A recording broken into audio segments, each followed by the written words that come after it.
Welcome to Out of the Blue, number 93.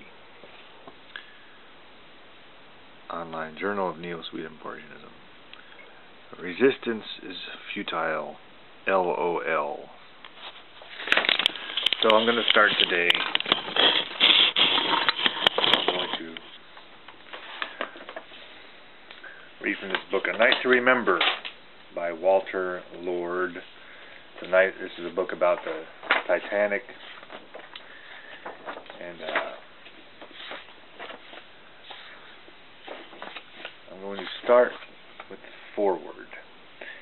And I'm using this to introduce the subject of synchro-mysticism. Synchro-mysticism is a mysterious subject, and I do not have all the answers about it.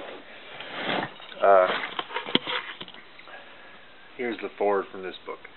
In 1898, a struggling author named Morgan Robertson concocted a novel about a fabulous ocean liner far larger than any that had ever been built. Robertson loaded his ship with rich and complacent people and then wrecked it one cold April night on an iceberg.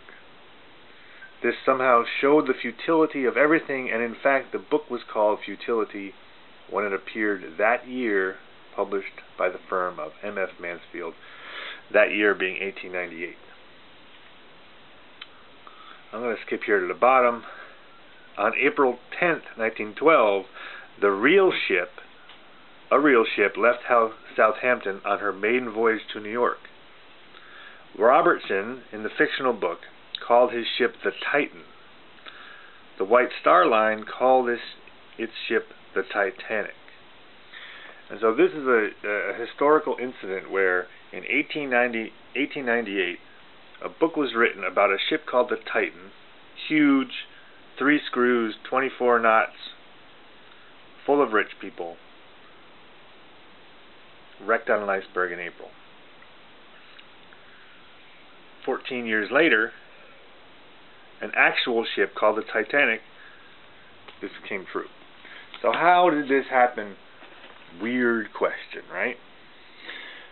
And also we have in today's news, right, here we are in 2016, we have The Simpsons 30 years ago, no, was it? It was 15 years ago, predicted that Donald Trump would be president, and at the time it just seemed outlandish, and now it's bordering on impossible. And this is the subject of synchro-mysticism, and I've been showing this cube that I carry with me, and I've been talking about neo-swedenborgianism, and I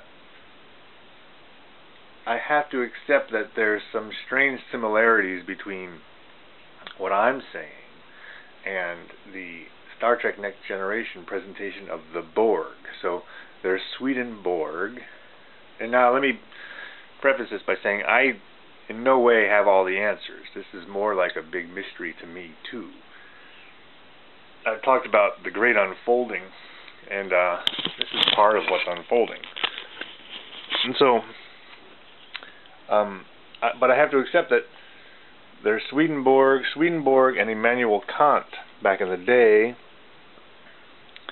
were contemporaries. That means they lived at the same time. And Immanuel Kant was a recommended astronomy, space exploration as a means for, intellectual endeavor. And now we have